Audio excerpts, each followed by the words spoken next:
Farm house వీడి public లోకి నేడు బీఆర్ఎస్ సంయుక్త సమావేశానికి కేసీఆర్ చాలా కాలం తర్వాత రానున్న గులాబీ బాస్ శనివారం రాత్రి నందినగర్ నివాసానికి నేటి సమావేశంలో పాలమూరు, రంగారెడ్డి, పోలవరం, నల్లమల సాగర్ పై చర్చ, ప్రాజెక్టులపై పోరు కోసం ఉద్యమ కార్యాచరణ ప్రకటించే అవకాశం. ఫామ్ హౌస్ వీడి పబ్లిక్ లోకి కేసీఆర్ గారు వస్తుర్రు అనే మాట జనాలకు పోతేనే జనాలకు అందరికీ ఒక గూస్ బంప్స్ వస్తాయి. కేసీఆర్ గారు వస్తుర్రు అంటే అంత ఉత్తానే రాడు, అంత ఏదో చిల్లర పట్టుకొని రాడు. ఆయన వస్తున్నారు అంటేనే ఒక కంటెంట్ పట్టుకుని వస్తాడు, జనాల సమస్యలను పట్టుకుని వస్తాడు, జనాల అధికారం పట్టుకుని వస్తాడు అని చెప్పేసి కేసీఆర్ గారికి అధికారం ఉన్న జనాలకు అధికారం ఉన్నట్టే. కేసీఆర్ గారు వస్తున్నారు అంటేనే అదొక ప్రభంజనం.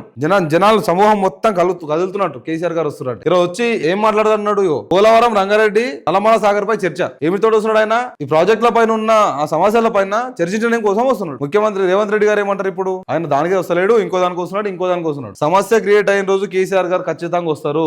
తెలంగాణ రాష్ట్ర ప్రజలకు అన్యాయం జరిగిన రోజు కేసీఆర్ గారు ఖచ్చితంగా వస్తారు. ఆరోగ్యం సహకరించక ఆయన హెల్త్ బాలేక రాలేడు గాని కేసీఆర్ గారు తెలంగాణ రాష్ట్రంకి అన్యాయం జరుగుతుంది అన్న రోజు, తెలంగాణ రాష్ట్రాన్ని అధ్వానంగా చేసి పడేస్తారు అన్న రోజు మాత్రం కేసీఆర్ గారు ఖచ్చితంగా జనాల లోపలికి వస్తాడు. ఆయన ఫామ్ హౌస్ ఉన్నాడా, ఢిల్లీలో ఉన్నాడా, ఇంకా అమెరికాలో ఉన్నాడా కాదు, జనాలకు అన్యాయం జరుగుతుంది అన్న రోజు మాత్రం ఖచ్చితంగా కేసీఆర్ గారు జనాల లోపల ఉంటారు. ఇది మాత్రం పక్కా. ముఖ్యమంత్రి రేవంత్ రెడ్డి గారి ఆలోచనకు అందని వ్యక్తి కేసీఆర్. మీ ఎమ్మెల్యేలు 119 మంది ఎమ్మెల్యేలు మీ దగ్గరనే పెట్టుకున్నా, మా బీఆర్ఎస్ కూడా తీసుకొని మీ దగ్గర పెట్టుకుని 119 ఎమ్మెల్యేలను మీరు పెట్టుకున్నా కూడా అంతమంది ఎమ్మెల్యేలకు ఆలోచన కూడా అందని వ్యక్తి కేసీఆర్. జనాల లోపల మమేకమై జనం నుంచి పుట్టిన నాయకుడు కేసీఆర్. అట్లాంటి నాయకుడిని ఆపడం గాని, అట్లాంటి నాయకుని ఆలోచనను అంచివేయడం గాని మీ వల్ల కాదు, కాంగ్రెస్ ప్రభుత్వం వల్ల కాదు. ప్రభుత్వంలో ఉన్నా లేకున్నా జనాలకు అన్యాయం జరుగుతుందన్న మాత్రం కేసీఆర్ గారు సింహం లాగా గర్జించి బయటకు వస్తాడు. ఇది మాత్రం పక్క. ఇప్పుడు చూడాలి, అగర్సే కేసీఆర్ గారు బయటకు వచ్చినట్టే మళ్ళీ తెలంగాణ రాష్ట్రం గులాబీమయం అయిపోతుంది. మళ్ళీ సమస్యల పైన పోరాడి సమస్యలనే చూపించే దిశగా బయటకు వచ్చిండంటే మాత్రం మళ్ళీ ఈ ఎంపీటీసీ, జెడ్పీటీసీ ఎలక్షన్ లో కానీ, నెక్స్ట్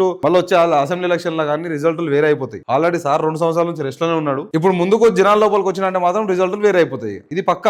కాంగ్రెస్ ప్రభుత్వంకి ఇది ఒక రకమైన భయమేగా. కేటీఆర్ గారు మాటలు కూడా చూద్దాం. రేవంత్ రెడ్డిని ఫుట్బాల్ ఆడుకుంటా సీఎం కాలు ఒకటి కాంగ్రెస్ లో, మరొకటి బీజేపీలో ఉంది. రేవంత్, రాహుల్ ఐరన్ లెగ్లు. దమ్ముంటే పార్టీ మారిన ఎమ్మెల్యేలతో రాజీనామా చేయించి ఎన్నికలు వెళ్ళాలి. మీడియాతో చిట్ చాట్ లో కేటీఆర్ గారు ఆరోగ్యం నుంచి కూడా అంటనే ఉన్నారు. మన ముఖ్యమంత్రి గారి కాలు ఒకటి కాంగ్రెస్ లో ఉన్నది, ఇంకోటి బీజేపీలో ఉన్నది అని చెప్పేసి చాలా మంది కూడా ఏదో అపోహ ఉన్నది. ఏమనంటే ఈ రోజు మాత్రమే కాంగ్రెస్ పార్టీలో ఉన్నాడు, అధికారం కోల్పోయిన నెక్స్ట్ డేనే బీజేపీలోకి వెళ్తారని చెప్పేసి. మరి అది ఎంతవరకు నిజం, ఎంతవరకు అబద్ధం అనేది ముఖ్యమంత్రి గారు చెప్పాలి. కానీ చాలా మంది నాయకులు చెప్తున్నారు, అక్కడ బీజేపీ నాయకులు కూడా అంటున్నారు ఆయన బీజేపీ మా పైన స్థాయి నాయకులకు అందరికి టచ్ లో ఉంటున్నాడు, ఆయన కాంగ్రెస్ ప్రభుత్వం అధికారం కోల్పోయిన నెక్స్ట్ డేనే బీజేపీలోకి వస్తున్నాడు అని చెప్పేసి. మరి అది ఎంతవరకు నిజమో తెలియాలి. ఒకసారి ఆయన హిస్టరీ చూసుకుంటే మొన్న ముఖ్యమంత్రులు అందరి క్రిమినల్ కేసులు బయటకు తీసుకొచ్చారు. ఎన్ని కేసులు ఉన్నాయి ఒక సర్వే చేస్తే మన ముఖ్యమంత్రి రేవంత్ రెడ్డి గారు టాప్ 1 లో ఉన్నారు. టాప్ 1 క్రిమినల్ కేసులలో ఉన్నారు. క్రిమినల్ కేసులు అవి మళ్ళా వాషింగ్ పౌడర్, నిర్మా ఏది బీజేపీలో కొత్త కథ మొత్తం క్లీన్ షీట్. జనాలు నాయకులందరూ అనుకున్నది అదే. కాబట్టి ఖచ్చితంగా బీజేపీలోకి వెళ్తారు అనేది ఒక వార్త అయితే ఉన్నది గట్టిగా. ముఖ్యమంత్రి గారు దాని మీద ఇప్పటిదాకా చర్చించలే, మళ్ళీ దాని మీద మాట్లాడలే అసలు. కానీ